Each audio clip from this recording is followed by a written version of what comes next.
Okay. Well, hello, everyone, and welcome to this episode of Things That Matter with Marty McNabb. I am a personal historian or legacy artist who, for over 25 years, have had the honor and pleasure of helping my clients celebrate their lives.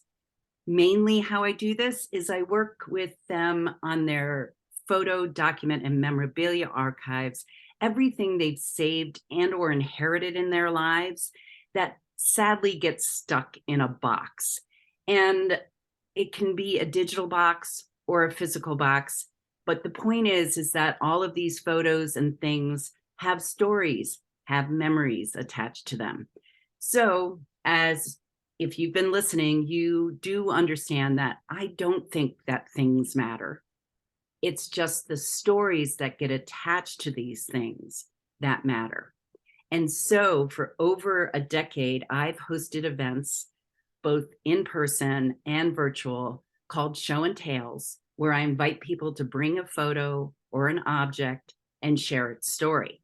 So Things That Matter, the podcast or YouTube channel, is similar to these live events, but I'm inviting one person or maybe 6 people at a time to show an object and share its story. So I am thrilled to have as my guest today a new friend, Dr. Jeffery Levine. Did I pronounce that correctly? Levine, actually. Levine. Dr. Jeffery Levine, who is coming to you from the West Coast. And I'm a little closer to him these days because I'm now in Mountain Time in Albuquerque. So we've been on both coasts for a while. And I met this wonderful man as part of a community, a small community that I've been a part of since August. And I'm grateful for that. And I have a particular interest in what Dr. Levine does because I am living with my mother-in-law who has ADHD. And it has been an incredible experience and learning experience for me. And I just know that he has so many ways to help people who struggle with, and she definitely struggles and she admits it. But it's not an easy fix, as I'm sure that we'll learn a little bit more. But before we get into that, as all of you know, we're going to start with the show and tell portion of this podcast, and I am going to welcome Jeffery to show the object that he's brought to us and to tell its story. Oh, I love this. I absolutely love this. So take it away, Dr. Jeff. Yeah. This, for those of you who don't know, is a Hanukkah menorah. And I'm Jewish, and we go over for the 8 nights of Hanukkah. And this is it's called the Shamus, and we light with the Shamus a candle each night for 8 nights. It ended last Sunday night was the last night. It started Sunday before then. And it's a magical holiday, I think, now. But if you go back several, like half a century or so, that's how long it was. I used to think that Hanukkah was the substitute for Jewish people for Christmas. Huh? And it was always, I would sit there and I'd watch Rudolph the Red-Nosed Reindeer do Santa Claus. Oh, is Santa Claus going to bring you a present? No, Jeff, we're Jewish. We know Santa Claus doesn't come to us, but the Hanukkah mensch does. And they'll bring you presents each night of Hanukkah. My parents were just like, "Now we're not going to get you a present each night of Hanukkah.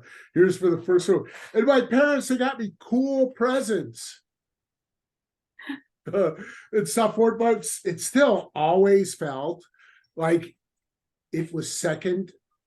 You know, I mean, it was a substitute for it. That I wasn't good enough for Christmas, so I got Hanukkah instead. Wow, Yeah, really? Oh my goodness. Wow. yeah, That is interesting. That is an interesting, well, and obviously that has to do with where your neighborhood and your who you grew up with, right? As well, because if right. you were in in a community where there were more people around you that were celebrating Hanukkah, then it wouldn't feel that way. So was this connected to where you lived at the time, or? Kind of where I lived at the time, and just society in general. I mean, what you saw on TV, what did you have? You had all the Christmas specials, Rudolph the Red-Nosed Reindeer. What were some of the other? What was the one with the heat miser and snow miser? Oh, oh, oh, what is that? Frosty. Frosty Yeah, the Snowman. Frosty was another one. The Charlie Brown Around Christmas. Christmas. It was all, and there were no Hanukkah specials. No, you're absolutely right. You are absolutely right. It's just being from spending 28 years in New York City. It was just so like it was so wonderful to be surrounded by all kinds of holidays, but all kinds of celebrations, Kwanzaa, Yeah, and all of that kind of stuff. So it was such a mix. But yes, when I was growing up, there wasn't any discussion, anything that you'd see in the mainstream culture that was recognizing Hanukkah. right, or anything. It was all like that, and I Kwanzaa, felt like, or Kwanzaa, or any of the other many. December, many December holidays. It's a time. It's the solstice. Yeah. So you know, I mean, several cultures have celebrations around that time, whether it be Kwanzaa, Christmas, Yeah. Hanukkah, Festivus. Yes. Yes. Isn't it wonderful how many there are? And Yeah, they're all about lights. They're all connected to exact. lighting, right? Yes, Right. yes. It's all about bringing light. That's something I learned. I learned, what do all these holidays have in common? It's all about bringing light into darkness. It's bringing the light bringers, and Yeah. that's what it all has in common. So that particular menorah is exquisite. I mean, all of them. I've seen, I've been Yeah. grateful to have when I moved into the city, I was surrounded by Jewish friends. They were always the ones who came the most dressed up for Christmas to my party. with lighting and stuff like that. But anyway, they invited me to their homes, and I saw some gorgeous menorahs. But this one is particularly beautiful. Is there a story behind that particular Yes, menorah? There is a story behind the menorah. When I was a young teenager, probably I forget how old I was, but it was below 15. I know because I went to a Hanukkah fair, and I know it was before while I was a young teenager because my parents drove me there, and was too young to drive myself. And I had a few dollars in my pocket, and I'm there looking around, and I saw this Hanukkah menorah that was being sold. And I was like, yeah, and they're going, wow, that's a beautiful Hanukkah menorah and stuff. I want to do something to contribute to my family this year for Hanukkah. So I'm going to buy this menorah. And so I took the few dollars out of my pocket for my allowance or whatever, and I bought the menorah with it. It's beautiful. And you've had that since then. Yes. I love this. Yeah. It was when I was old enough myself. My parents gave it to me. Goes, here, you got this. Why don't you have this menorah for your house? And Yeah. This was the Oh, first menorah I lit in my own house. My parents have 3 or 4 of them. There they had them.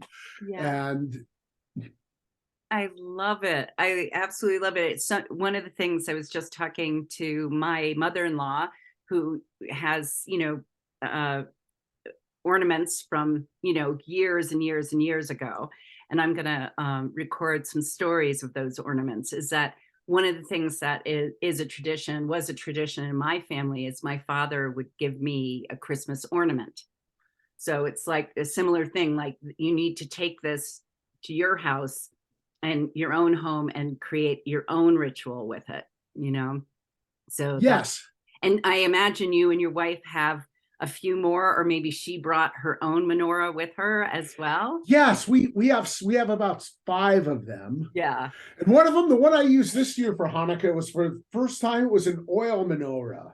Oh, But actually burned wicks. It had these cups with wicks of oil, with wicks in them that had olive oil, and we lit those this year. really? They burned for a couple of hours. Wow. And that, of course, is the original story, right?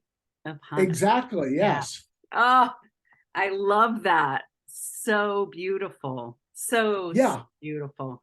Thank you so much. I'm looking forward to sharing this episode out into the world and bringing the light, your light, as well, Dr. Jeffrey, because you definitely have lit up my time in this program that I've been a part of, with your humor, with your warmth. Yes, you definitely have brought a lot of warmth to everything. And needless to say, for those of you here listening, as I mentioned earlier, Dr. Jeff has a special gift that he's also bringing to the world. And I want to take this opportunity to invite him to share a little bit more about the work he does, the healing work that he does in the world. And if you know anyone with ADHD who struggles in their life with getting things, staying focused and getting shit done, getting things done, then please, which I have that problem too. I think a lot of people can relate. But if it's a particular Mhm. issue, like a set issue, a constant issue, problem is getting things done and staying focused, then please take a listen to what he has to say next, and where he shares how you can reach him and connect with him and get his assistance. So take it away. All right. So this is another story too. Back in, I think I was like 43 or 44 years old. I'm 63 now. I was diagnosed with ADHD, adult ADHD. And for me, it was a godsend, so to speak, because it explained why I could never, I mean, my job situations, every 2 years, I was switching jobs, switching careers and stuff. And I just started working on my bachelor's degree again, coming back to it after several years. And, the ADHD was confusing. And then the doctors, they go, here, take this Adderall. And I did great. It was like, yeah, and I could focus better, not 100%, but better. That was like the thing. And everything was great for a couple of years until I had a heart attack, Mm. which was totally which is, by the way, is totally disrelated to the ADHD, the medications. I don't want to give anybody the impression that taking ADHD medications can cause a heart attack, because it didn't. What caused my heart attack was too much fast food and genetics. And that's have nothing to do with the ADHD. So I could not, after that, one of the side effects of the ADHD medications is it speeds up your heart. Mm-hmm. So the doctor was just like, "There, sorry, Jeff, you can't take this anymore. You got to go off medications." Mm-hmm. Okay. So you can imagine what I was going through again. It was worse than before I was taking it, because before I was like, it was normal for me anyways. After that, it was just like, that was just, my head was swimming around constantly.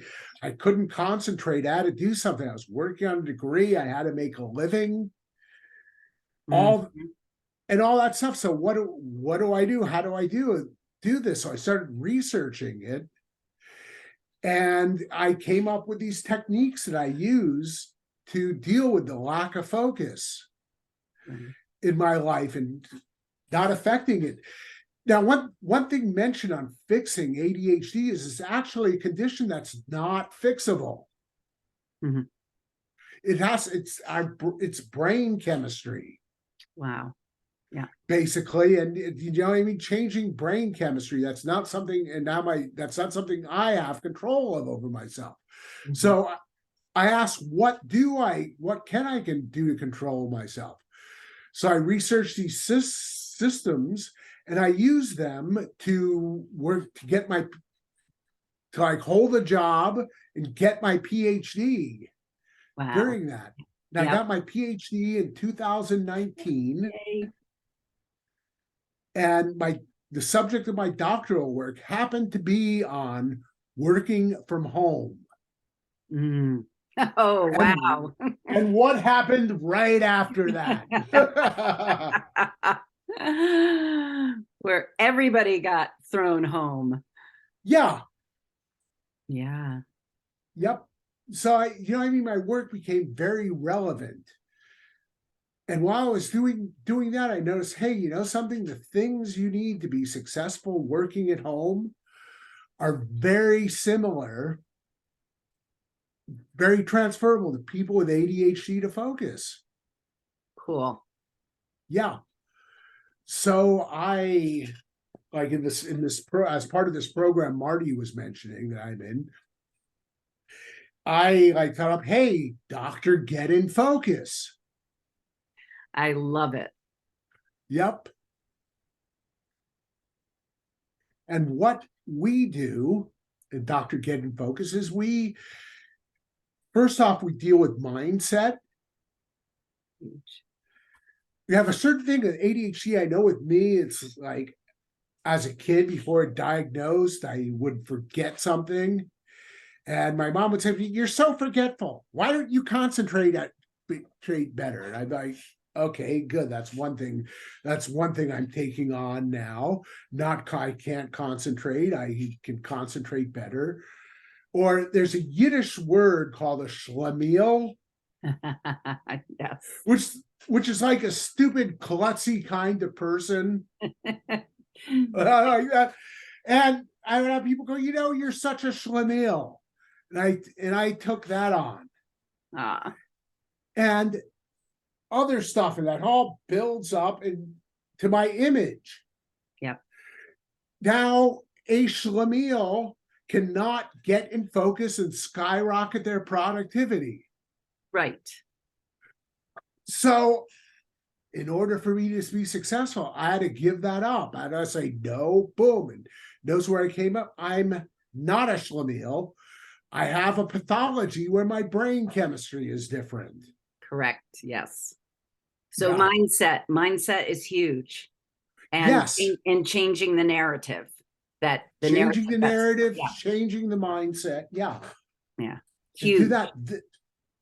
Yep, huge. Then after changing the mindset and the narrative, it's still a while before I changed the mindset. I built up certain habits, behaviors. Okay. Right. Now those behaviors and stuff, they don't just go away because your mindset changed magically. That's something that takes work. Absolutely. To do. You got to rewire the neural pathways in your brain and stuff. That can be done in the behaviors, and just change that even after changing the mindset. So the second thing we work on is behaviors. Yeah. Yeah. Like habits? Is that what you habits? Yes, habits. And behaviors. Okay. Yeah. And getting rid of old habits, building new habits. New ones. Yeah.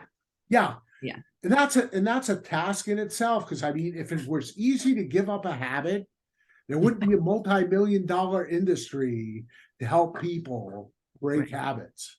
Absolutely. You wouldn't walk, Absolutely. yeah, you wouldn't walk into your favorite bookstore and see shelves and shelves of books on how to change your Your habits. habits. So So true.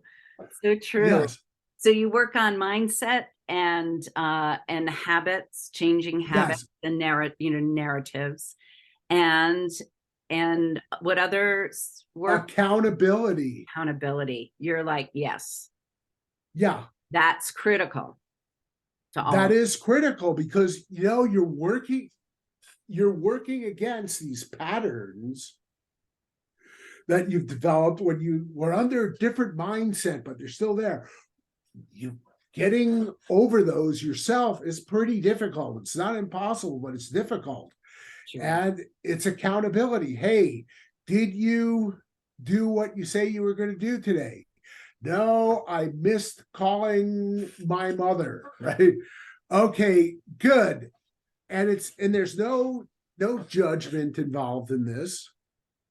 It's like, okay, good. When are you going to call your mother? Oh, I'll call her right when we're done. Right. Great. Right. And with the accountability, they work to build up habits. Right. And be just a kind of it sounds like instead without judgment. That's the a huge thing because as you mentioned, you grew up with a lot of judgment at that was thrown at you for you not being the way you are. So the last thing that the people that you help with getting focus need is judgment. But being somebody who's there and just says, oh, like, I'm the mirror, you said you wanted to get this done, did you get it done, yes or no? Like just being that mirror. So it's like, it's okay, we can change and we don't have to do everything, but it's just like, but you said you wanted to do it.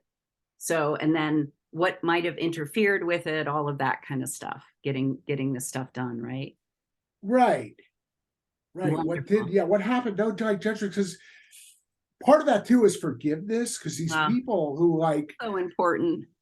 yeah, who called me a schlemiel and stuff, said I was absent-minded. They didn't know they were harming me. Of course. They, yeah, they loved me and they thought they were helping me to try and become a better person. Yes, of course.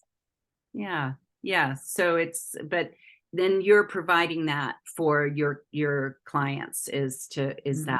that nurturing, warm, like I'm here to help. Exactly. Yeah. Yeah. Yeah. So make your life easier. Cause like I said, my own personal experience lately with my mother-in-law has been like, it really impacts her that she can't Yeah. get things done. I mean, it's certainly frustrating for people that live with her or around her, you know, Oh, like not making it to, like the doctors, forgetting, not showing up at the doctor, all of that kind of stuff. It's like, yep. it kind of makes me think about you were talking about Christmas, like you're always saying Christmas movies and things like that. It reminds me of the guy from It's a Wonderful Life, who was the uncle who had tied little strings around his fingers to remind him of something. I don't know. It's like Yeah. he was the Shamil on that. Like it was like Yeah. it's like so it was just like, oh yeah. So this has been obviously something, like you said, is this neurodivergent Hmm. community that this has been something that has impacted people for since the beginning of human time probably, but there wasn't a word for it, and there's not a lot of research and a lot of a lot of help or treatment, so to speak. And it's not treatment, but like assistance in that realm. Like you're doing a lot of it yourself. You're starting a new kind of field. And it's interesting what you say about how some people work really well in a corporate setting when they go to a job, But like you said, you just did your PhD, and then the pandemic happened. And so there are a lot of people who do really well working from home, but obviously there's a lot of people who don't either. So it seems like your work can apply to a lot of, people who may not have ADHD, but have struggle working remotely. So Yes. nice that you have it can be applied to to those two areas. Yep. Yeah. And it's just like a lot of them. It's like uh the society we live in today has magnified the importance of focus. Yeah. It's That's fine. it's like when I was in my 20s working and stuff, I didn't have one of these things Right. here. I need Yes. one of these things here to distract me. Just say, oh, let's see what's going over that. I couldn't just go on Amazon and buy something in the middle of the workday. Right.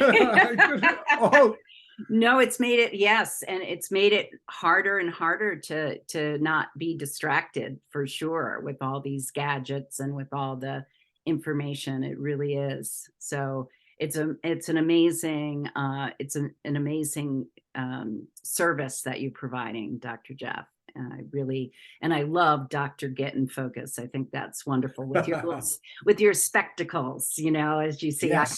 My spectacles too, Yep. for reading, but my reading glasses. But so that this has been a great learning experience for me, and I hope for all my listeners and watchers as well. Yes.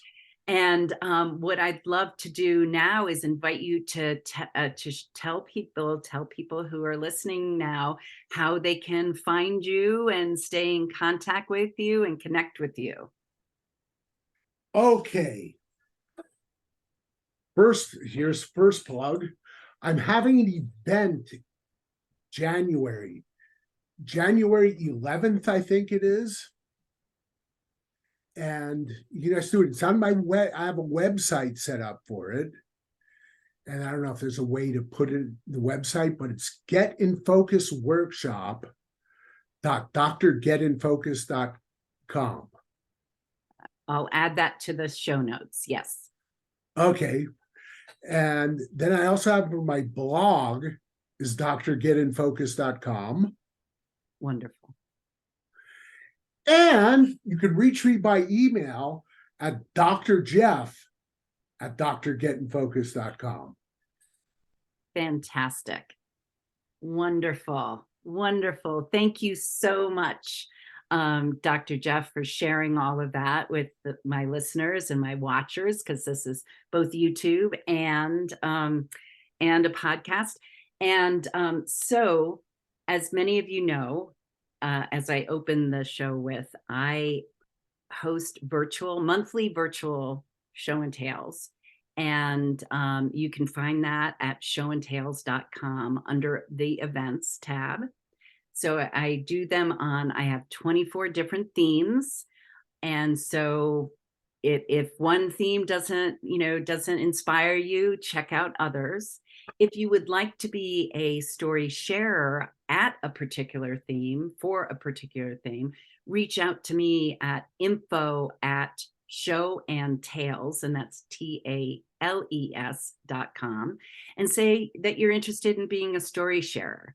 And obviously, if you have a thing that matters, like Dr. Jeff's menorah, and you'd like to be a podcast guest of mine, please reach out to me at that same email.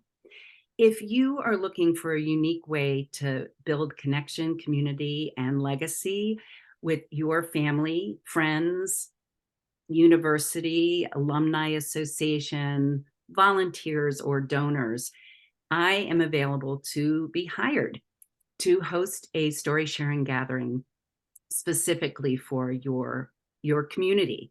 And lastly, if you're looking for a unique way to market yourself that feels good and does good at the same time, reach out to me at the same email, info@showandtales.com, to learn more about my community, where I will teach you how to host these story sharing, connective gatherings to build your business. So thanks everyone for tuning in today, and I look forward to having you come back and listen to the next episode. Thank you so much, Dr. Jeff. Thank you, Marty. I love being here. Thanks. Have a great day, everyone.